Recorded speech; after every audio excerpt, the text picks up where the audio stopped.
aqui. O texto está enfrentando fortes resistências, sobretudo da ala conservadora, preocupada com o déficit e os cortes ao Medicaid, né?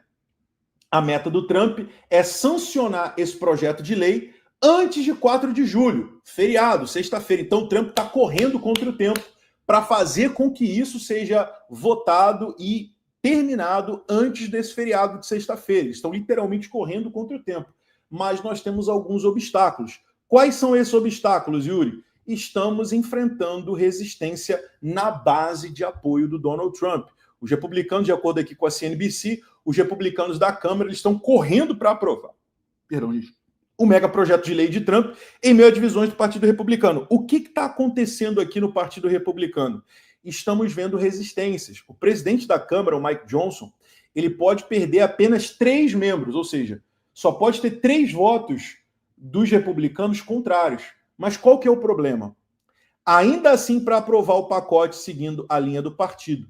Mas até o início da quarta-feira, ou seja, até hoje de manhã, 9 horas da manhã, mais de 1 dúzia de republicanos da Câmara ainda se opunham a ele por vários pontos. Ou seja, só pode ter 3 votando contra dos republicanos. E nós temos 1 dúzia que está votando contra. E aí a gente precisa resolver isso aqui para que essa OBBB ela venha passar e venha a ser concretizada até o dia 4 de julho, o dia da independência dos Estados Unidos, o 4th of July. Se ele não conseguir convencer esses 12 aqui, ou uma boa parte desses 12 aqui, não vai conseguir passar, né? A lei do Trump ela não vai conseguir passar, mesmo tendo ela passado pelo Senado. Né? E aí o que acontece? Vamos entender agora. Estamos agora vivendo um momento aos moldes de House of Cards. O que está acontecendo agora parece muito com o episódio 3 da 2ª temporada de House of Cards. Inclusive, se você nunca assistiu essa série, cara, eu recomendo que você assista, porque, mano, tudo que está acontecendo agora é muito parecido com o que aconteceu na série. E o que está acontecendo com essa Bill é muito parecido com o episódio 3 da temporada 2, que fala It feels good to be back in Congress, quando o Frank Underwood ele toma o lugar na cadeira principal para apressar a votação. Se liga. Excuse me, I do believe you're sitting in my chair. Tirou o cara da cadeira, falou, tá sentado na minha cadeira. Mr. Drury, what is the order of business? We are in a quorum call, sir. Then why aren't you calling the roll? We are, sir, in a deliberate manner. Let's Tem legenda aqui embaixo, tá, pessoal? Caso você tenha dificuldade aí, mas eu vou deixar rolar. Você vai lendo aí. speed it up. Mr. Brown. Here. More expeditious than that. Mr. Burr. Here. Ms. Cantwell. Mr. Serini.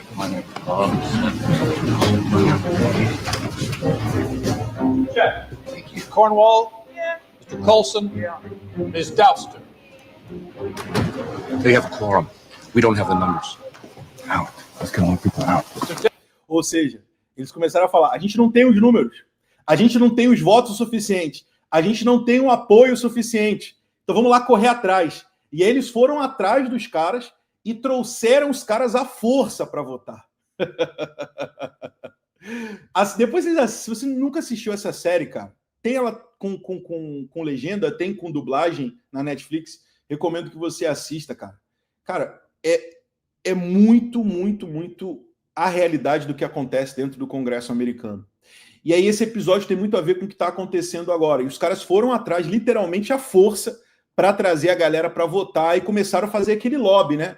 Ó, se você votar, eu te dou isso. Ó, se você votar, eu te dou aquilo, né? Se você votar a favor, a gente vai dar essa concessão. É aquele lobby, né, que acontece. Qual que é o contexto, né, desse episódio? A frase It feels good to be back in Congress abre o episódio e mostra o vice-presidente, o Frank Underwood, enfrentando um impasse para aprovar um projeto de lei da reforma da Previdência, aposentadoria, quando vários republicanos eles decidem se ausentar para bloquear o quórum. Aí o Underwood ele aciona uma regra parlamentar para convocá-los literalmente de volta ao plenário à força.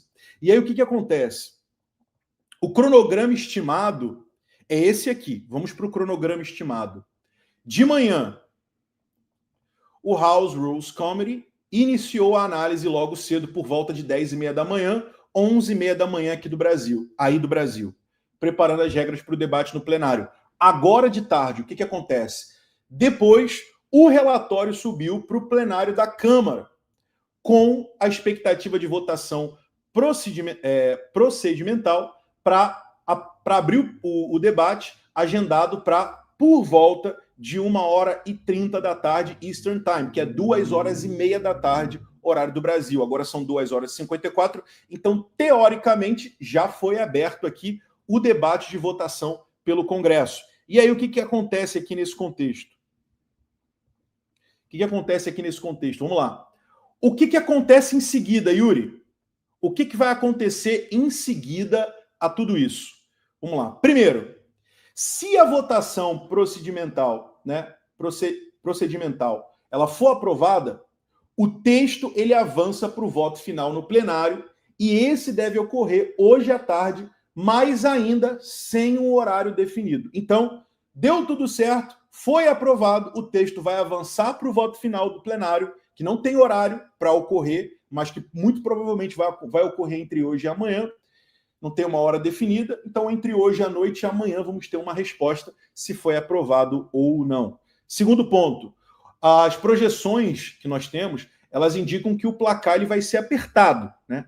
E a presença de adversidades como tempo ruim, que tá um tempo ruim ali em Washington, pode dificultar um pouco esse quórum aí que a gente está esperando para ver. E aí o que acontece? Vamos lá.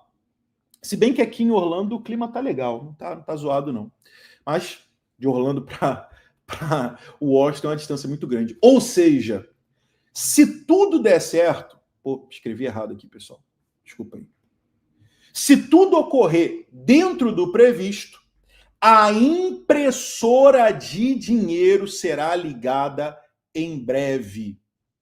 Repetindo, se tudo ocorrer dentro do previsto, a impressora de dinheiro será ligada em breve.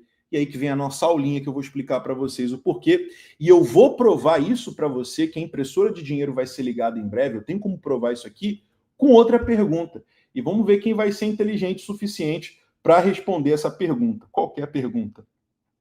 Pergunta para vocês aí, para essas 1000 pessoas que estão do outro lado. Por que o plano do Trump depende do Fed, mesmo sem falar sobre isso abertamente? Quem pode responder isso para mim enquanto eu bebo água?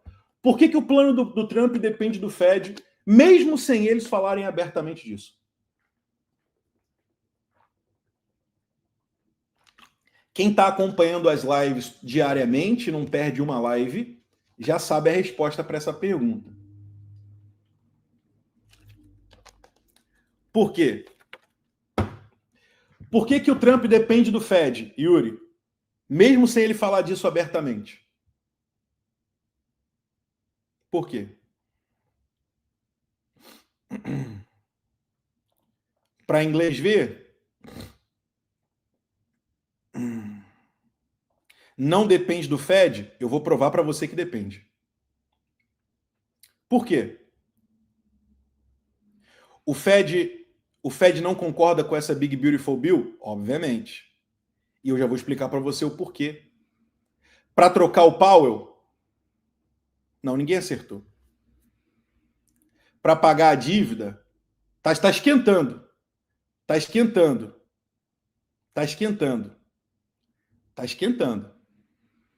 Vou explicar para vocês entenderem aqui o contexto.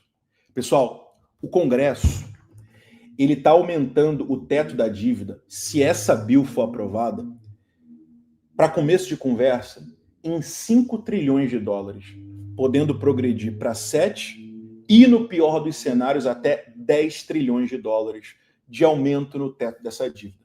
Mas vamos nivelar por baixo, vamos começar pelo floor, que são 5 trilhões, né? Então o Congresso, ele está aumentando o teto da dívida pública em 5 trilhões para financiar o pacote fiscal do Trump, que é corte de imposto, aumento de gasto em defesa isenção para trabalhadores. Isso tudo a gente já explicou na live de segunda-feira, não vou repetir para não ficar prolixo. Você que assistiu a live de segunda, você já sabe o que é o OBBB. Mas esse dinheiro, ele não aparece do nada. Esses 5 trilhões, eles não vão surgir do nada, poft, como mágica.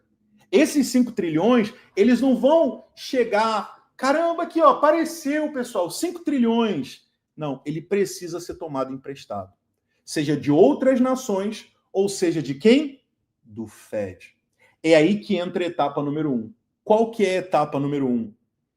O Tesouro vai emitir uma enorme quantidade de títulos para que isso se viabilize, para que isso aconteça, né? Para financiar esse déficit extra, o Tesouro precisa inundar o mercado com treasuries, que são os títulos da dívida. E se você acompanha aqui essa live, você já sabe o que eles são e como eles funcionam. A emissão excessiva, ela tende a derrubar o preço dos títulos. Ou seja, muito título sendo emitido, consequentemente, derruba o preço dos títulos. É a lei básica de oferta e demanda. O que faz com que isso automaticamente eleve os juros exigidos pelos investidores. Basicamente, quanto maior o risco, tem que ser um maior retorno exigido. Ou seja, os rendimentos, né, dos treasuries, eles tendem a aumentar. E qual que é o problema disso? Porque isso vai trazer um problema. Porque esses 5 trilhões, eles não virão do nada. O Tesouro precisa emitir uma nova quantidade, uma enorme quantidade de títulos. E qual que é o problema disso? O Trump, ele quer 1% na taxa de juros. Ele já deixou claro.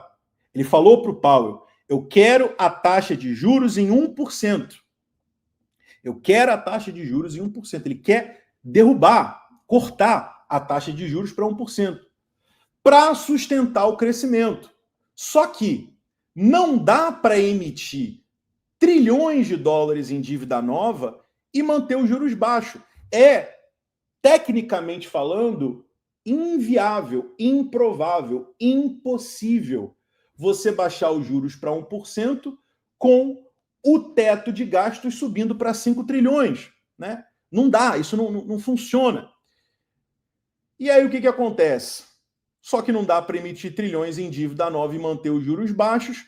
O mercado não aceita esse trade-off tão fácil. Pessoal, o mercado ele não vai aceitar isso. O mercado não vai aceitar isso com facilidade. Inclusive, em um pronunciamento recente, que inclusive esse pronunciamento ele foi feito na reunião do Fed de ontem, o Powell ele já deixou claro, ele falou, ó, se não fosse essa questão da guerra comercial, a gente já teria cortado juros. Quer ter acesso a análises de ponta de conteúdos estratégicos direto de quem realmente entende do mercado? Então se liga, porque temos uma grande novidade para você. Apresentamos o plano Bit Academy Partner, uma parceria com corretoras líderes no mercado de criptomoedas. Ao participar desse plano, você desbloqueia acessos exclusivos no nosso servidor do Discord, com conteúdos diferenciados, análise de trade, estratégias, leitura técnica dos mercados e muito mais. E o melhor, esse acesso é 100% gratuito. Para garantir, é muito simples. Primeiro, abra sua conta em uma das corretoras parceiras da Bit Academy, sendo elas BingX, BitGet ou Bybit. Segundo, faça a sua verificação de identidade KYC na corretora escolhida. Terceiro, faça um depósito mínimo de $100 e realize um trade para ativar sua conta. E por último, preencha o formulário que está na descrição desse vídeo para liberar o seu acesso sem custo algum. Essa é a sua chance de entrar de vez no ecossistema da Bit Academy e evoluir com quem realmente vive o mercado cripto todos os dias.